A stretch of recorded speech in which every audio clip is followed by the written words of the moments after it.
Пить воду и даже дышать тут не всегда безопасно, а ждать рождения ребенка в семье означает 9 месяцев переживаний и беспокойств о том, каким он родится, здоровым или нет. С умственной отсталостью у нас на учете 9 детей. Есть и с различными заболеваниями, вызывающими паралич.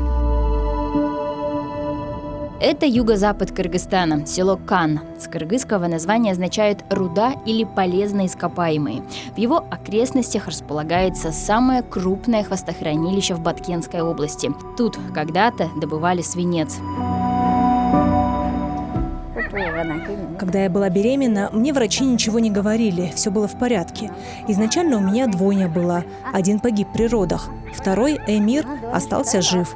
О том, что у него умственное отклонение, поняли только в 7 лет, когда надо было уже в школу отдавать.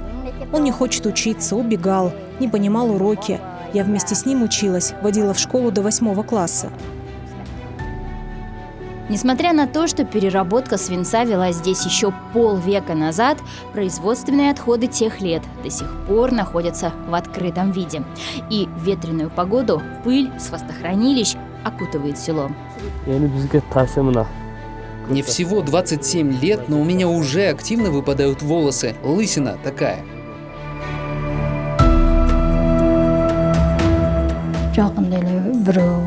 В селе есть и дети с мутациями. 10 лет назад родился малыш без руки. Такое количество больных для села с населением в 1400 человек – это много. У медиков из сельской больницы отдельная статистика по специфическим недугам населения. Врачи уверены, всему виной свинцовые отходы. Они проникли так глубоко, что отравили даже питьевую воду. В ней выявили внушительную концентрацию тяжелых металлов и воду запретили пить. Но другого источника влаги в деревне нет. Когда нам сказали, что в воде есть свинец, я перепугалась. И уже месяц, как мы пользуемся фильтром. До этого я кипятила воду и наливала в банки. И дети только эту воду пили. Теперь же вот отсюда прям набираем и пьем. Мы взяли его в кредит за 65 тысяч сомов. Из когда-то поселкового городка, где была работа, это место давно превратилось в небольшое село, откуда уехали все, кто мог. Оставшиеся 1000 человек вынуждены брать фильтры для воды в кредиты. Люди надеются, что они помогут.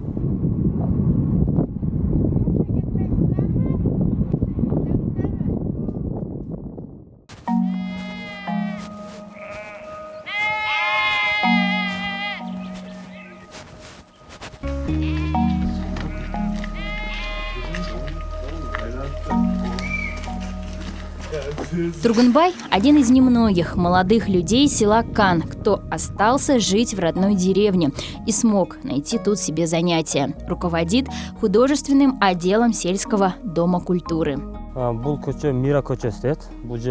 Это у нас центральная улица Мира. Люди по утрам садятся на маршрутку и уезжают в город Кадамджай.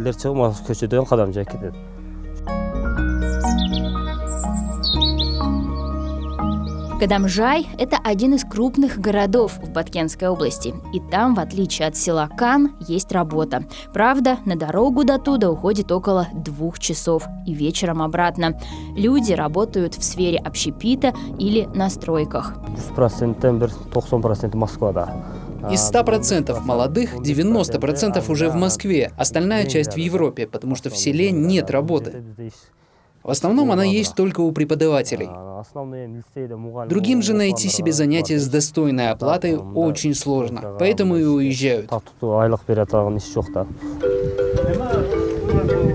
После окончания школы Тургунбай выиграл грин-карту в США, но уехать не получилось. В семье он самый младший. По азиатским традициям должен ухаживать за пожилыми родителями. В селе многие держат породистых коз и на этом зарабатывают. Конечно, хорошо жить хочется всем.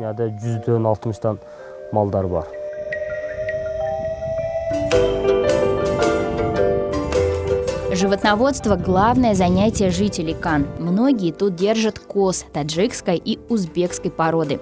Они дают много молока, и у них густая шерсть. По словам местных жителей, это домашнее животное, не свойственное для Кыргызстана, держали здесь еще их прадеды. И за много лет козы хорошо приспособились к баткенскому климату.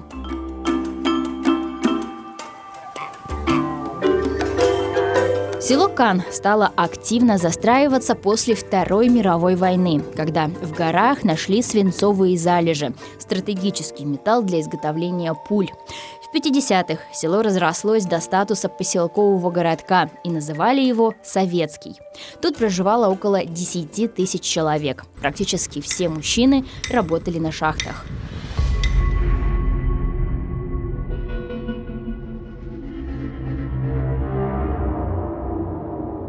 В 70-х добыча руды прекратилась, и завод законсервировали. Отходы закопали под ближайшими холмами. Общая площадь хвостохранилища составила 25 гектаров.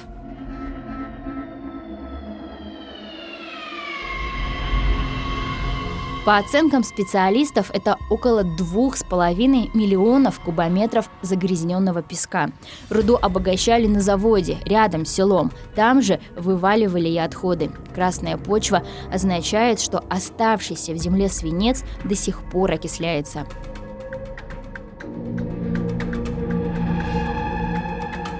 Несмотря на то, что история с добычей свинца давно закончилась, во время сильных ветров токсичная пыль и сейчас поднимается с могильников и накрывает деревню, травит жителей.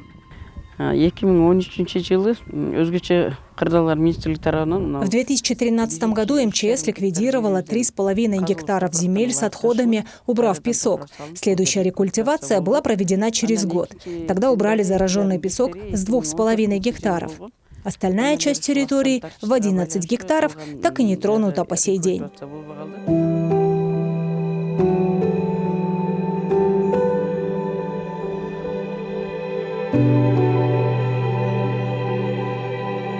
Обогатительную фабрику разворовали в 90-х. Тогда же и начался массовый отток населения. В начале 2000-х небольшому городу вернули статус деревни.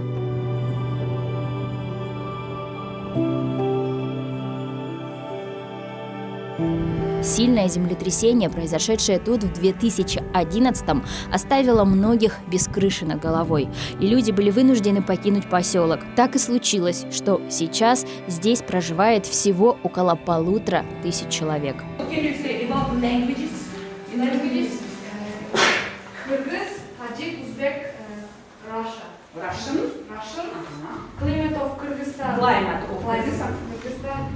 Winter, we have 4 seasons, yeah? There. Winter, summer, spring and autumn. Урматхан Карганбаева работает директором единственной школы в селе, в которой сама когда-то училась.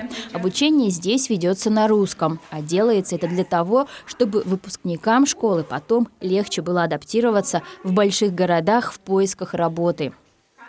Школа, обучение ведется на русском языке. Обучаются у нас дети разных национальностей, больше чем 8 национальностей живет на селе. Дети обучаются в школе, с удовольствием занимаются, работаем с проектами. И благодаря этому дети узнали у нас очень много интересного. Как раз вот тема свинца тоже у них проводилась, экология.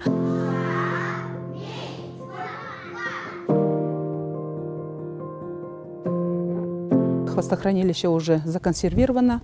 Дети отлично знают, что это все действовало на организм детей, потому что сразу ослабевает иммунитет детей, вы знаете, и это все влияло на нервную систему.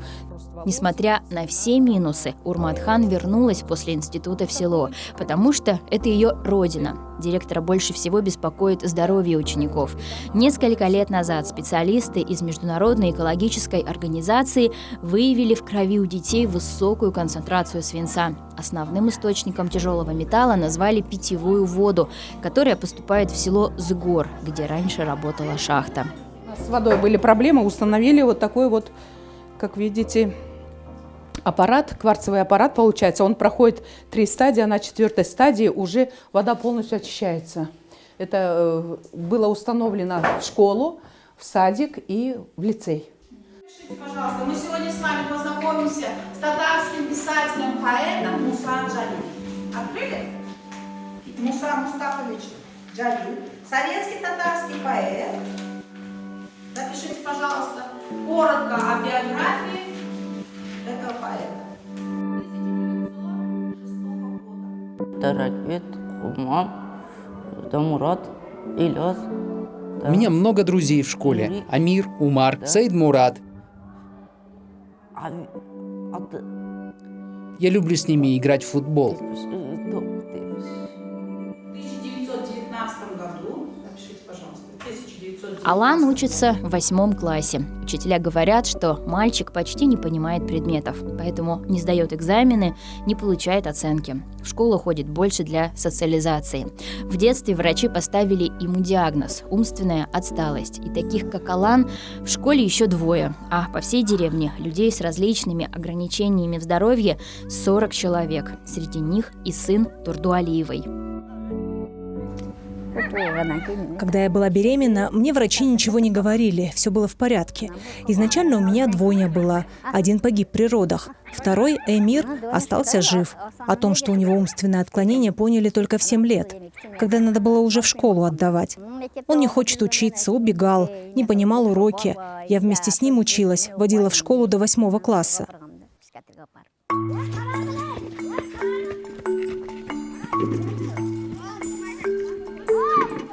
Раз в неделю дома у Турду-Эдже собирается вся соседская детвора. Родители отправляют детей помогать пожилой женщине по хозяйству, понимая, что одной ей с нездоровым сыном справиться со всеми домашними хлопотами очень сложно. Сейчас, в 27 лет, он играет только с маленькими детьми, поэтому нигде не может работать, но помогает мне следить за скотиной. И на этом спасибо.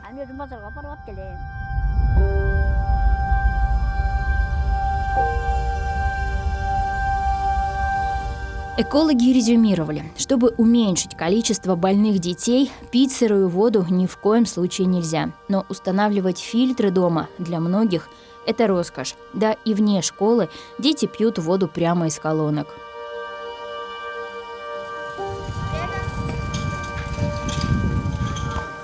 В итоге село Кан входит в число тех кыргызских сел, где до сих пор сохраняется проблема с питьевой водой. Когда нам сказали, что в воде есть свинец, я перепугалась, и уже месяц, как мы пользуемся фильтром. До этого я кипятила воду и наливала в банки. И дети только эту воду пили. Теперь же вот отсюда прям набираем и пьем. Мы взяли его в кредит за 65 тысяч сомов.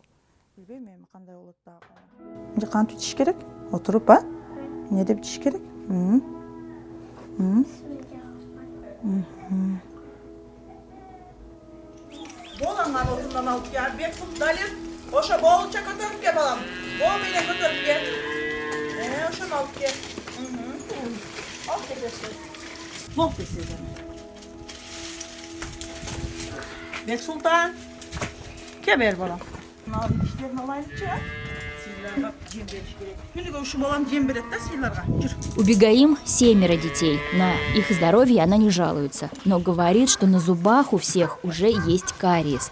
Она и сама осталась без передних зубов еще в молодости. Говорит, как ни старайся, но от свинцовой заразы уберечься невозможно. Ветер, который постоянно приносит пыль с водохранилища, тоже причиняет много вреда. В такие дни я сразу стараюсь детей домой завести. Если это днем, то младшие в садике. Старшие стараются скорее домой попасть, потому что поднимается сильная пыль.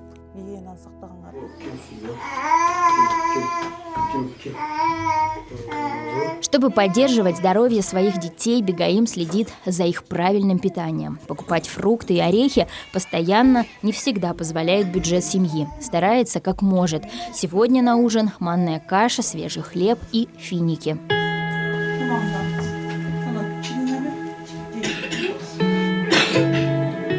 Абигаиль мечтает уехать из села, но пока на это нет денег. Говорит, вся надежда на детей. Старший сейчас учится в колледже на программиста. Когда начнет хорошо зарабатывать, возможно, они все отсюда и уедут.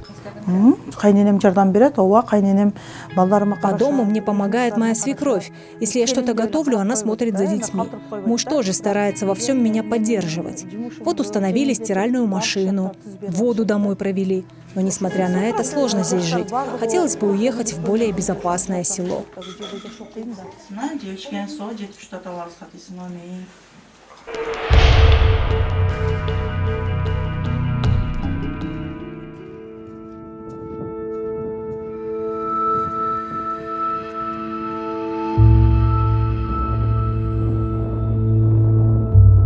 Галбу Осмонова раньше была главой этого села. Она утверждает, что многие жители даже не имели понятия, что почва здесь зараженная. Поэтому песок для строительных работ брали отсюда. Им же посыпали детские площадки. Сейчас это делать запретили. Вся эта красная почва, она зараженная. Вот отсюда начинается и вон там, до той горы.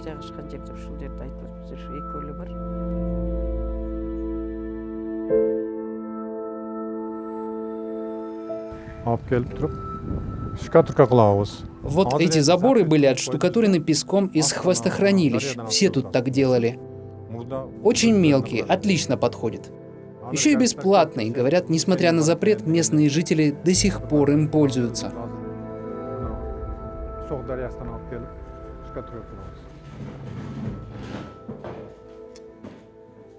Со слов медсестры ФАПа Гульнары Турабаевой, во многих семьях в поселке есть люди с различными заболеваниями. Но даже после экологических исследований и осмотра населения родители до сих пор не начали лечить детей, потому что просто нет денег.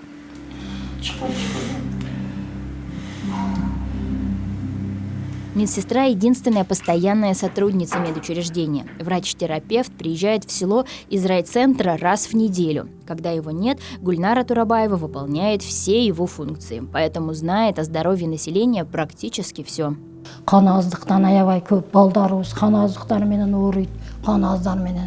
У нас очень много детей с анемией, с заболеваниями зоба. Конечно, мы стараемся чаще напоминать людям, чтобы приходили, консультировались, проверяли свое здоровье.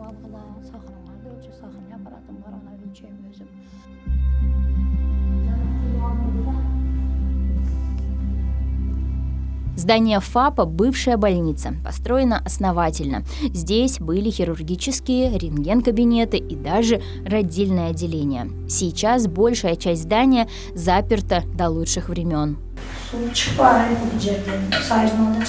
Сейчас даже воды нет. Раньше в советское время все работало. А теперь только умывальником пользуемся.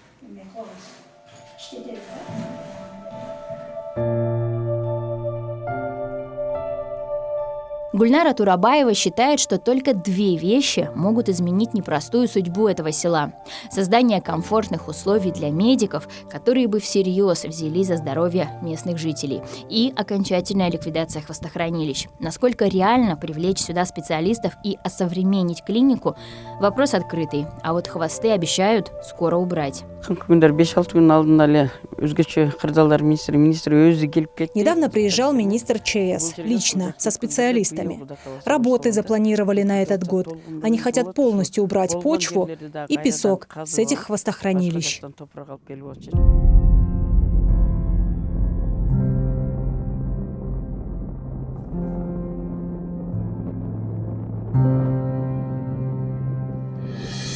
После полной ликвидации могильников местные жители мечтают начать развивать в этих краях туризм. Рядом с селом есть озеро, которое образовалось на месте бывшего карьера и постепенно наполнилось ледниковыми водами. Летом здесь отдыхаем. Приезжают со всего Кадамчайского района. Раньше эта вода была поливная.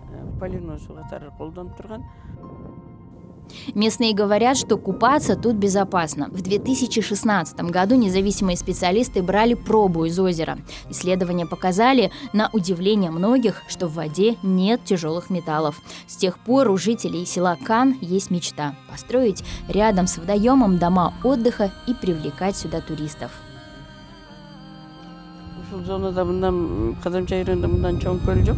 Это самое большое озеро в Кадамджайском районе. Было бы хорошо озеленить территорию, построить въездные дороги. А еще хотим тут площадку детскую установить для отдыхающих. Это место могло бы приносить хорошую прибыль для населения. Реализуется ли когда-нибудь мечта, в реальность сегодня пока сказать сложно. Очевидно, что сначала надо решить все проблемы, которые есть в этом селе.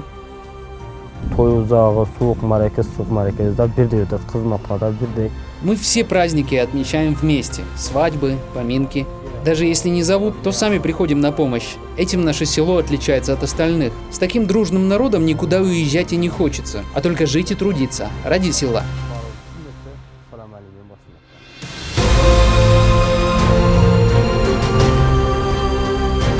Если люди готовы, несмотря на все трудности, преданно любить свой поселок и оставаться в нем жить, со стороны властей наблюдается только безразличие к проблемам тех, кто всю свою жизнь соседствует со свинцовыми отходами.